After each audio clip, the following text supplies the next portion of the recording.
Ay, qué aburrido, no hay nada bueno. Programa Llerena. Veamos qué van a dar hoy. Siglo de Oro Español. ¿Qué será eso? Hola televidentes, muy buenas tardes. Gracias por estar nuevamente aquí en mi programa Llerena. Llerena, Llerena. Muy feliz de nuevamente compartirles información muy importante para su vida y para su desarrollo. El día de hoy tenemos un tema bastante interesante que es el siglo de oro español, que es una época de gran contexto cultural y artístico, que más o menos ocurrió entre los siglos XV y XVII.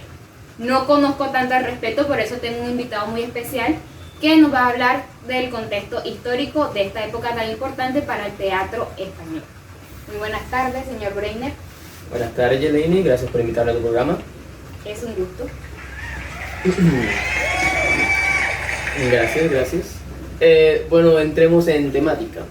El siglo de oro español es un siglo que conlleva, pues se extendió más del siglo, que comenzó en el siglo XV, a mediados, a finales, y terminó en el siglo XVII.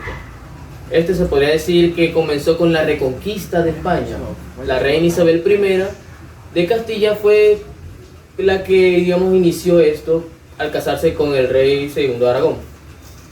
Lo que hicieron fue reconquistar esos dominios que estaban dominados por los musulmanes, y esto fue en el año 1492. A su vez, Cristóbal Colón descubrió América en ese año, en su expedición, lo que trajo mucha riqueza al reino de Castilla y mucho poder. Se convirtió España en una de las potencias mundiales y se expandió por todo el mundo. O sea, en continentes como África y Asia tenían ya territorios, además de América, claramente. Pero eso trajo represalias consigo, por lo que la iglesia de ese entonces, recordemos que era un reino católico, lo que hacía era que fuera más duro, o sea, con una dureza, firmeza para repeler esas rebeliones, lo que se conoció como la Inquisición española. Vaya, qué interesante. Y además de eso, pues también brilló bastante lo que eran las artes, influenciadas más que todo por el redescubrimiento de nuevos países y de nuevas culturas. Vaya. ¿Y qué tiene para decirnos sobre el teatro? Pues en el teatro floreció lo que era el cristianismo o teocentrismo, como lo hacemos llamar, y se hicieron muchas obras referentes a este tema. Vaya, muy interesante. Muchas gracias, señor Breiner. Muchas gracias. Ahora nos vamos a unos pequeños cortos de comerciales y ya regresamos. Dios mío, ya estoy cansada. Este cargador no sirve para nada y siempre... Ay, no. ¿Cansada de que el celular se te descargue? Sí. ¿De que se te dañen los cables? Sí. ¿De que se te apague el teléfono? Sí. Te tengo la solución. ¿Cuál es? Mira este cargador tan increíble. Es largo Es largo, y sirve. no se daña. Y el No celular se te daña. carga enseguida y te devuelve. No puede ser. ¿Y cómo? Ya sabes, es el mejor para cargar. Debo Mira ya el comprarlo. tuyo. Lo voy a Aquí pedir. abajo te dejo las redes. Gracias. Gracias por continuar con nosotros. Aquí en el estudio tenemos un invitado especial que es un director de cine bastante aclamado para continuar con el tema del siglo de oro del teatro español. Cuéntanos, señor Israel. Bueno, primero que todo, buenas tardes, buenos días, buenas noches, dependiendo de donde nos estén viendo.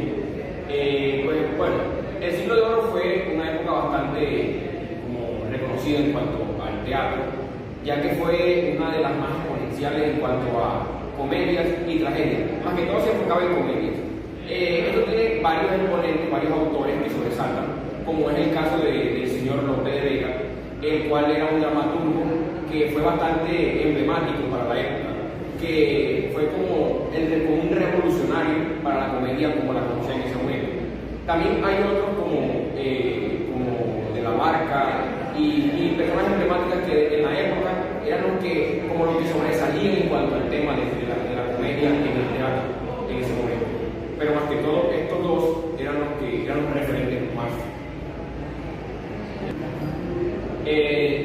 No desprestigiando el trabajo que hicieron otros autores, como el caso de Juan Luis Alarcón y, como lo tengo por aquí, Agustín Moreto y Francisco Rojas Zorilla, que también fueron exponentes de la época.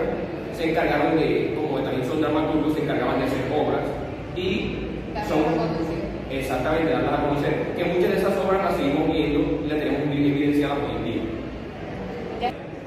Y hablando de los tipos de teatro, ¿qué Bueno, los tipos de teatros existen dos, el teatro cortesano y el teatro popular. Hablemos un poco sobre el cortesano. Este era más que todo el teatro que hacía la gente, la burguesía, que es la gente pudiente. Se hacía más que todo en jardines, en lugares así todo excéntricos, por así decirlo, en lugares más lindos.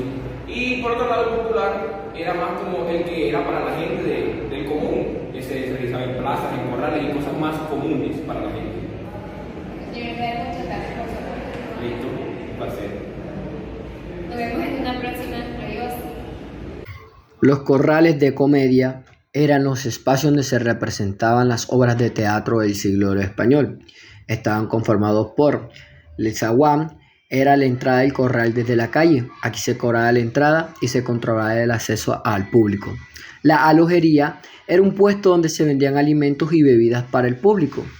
Estaba situado frente al escenario en la parte trasera del patio. El patio era el espacio central del corral, donde se situaban los espectadores de pie a cielo abierto. Al final del patio se encontraban los mosqueteros, que eran los espectadores más bulliciosos y críticos. El tablado era el escenario donde se representaba la obra. Estaba elevado sobre el nivel del suelo y podían estar cubiertos por un tejado. La cazuela era una zona reservada para las mujeres que no podía mezclarse con los hombres. La tertulia era una zona reservada para el clero y las autoridades civiles. Estaba situada en la parte alta del fondo del patio, sobre la cazuela, y también tenía forma de hemiciclo. Los aposentos eran los palcos privados para las personas nobles y distinguidas. Estaban situados a los lados del escenario en dos niveles, los desvanes en la parte alta y los aposentos propiamente dicho en la parte baja.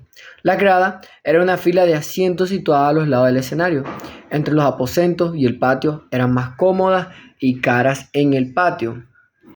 También contaba con la parte en la que se ubicaban los músicos, en la parte izquierda o derecha del escenario, donde se estaban llevando a cabo las obras teatrales.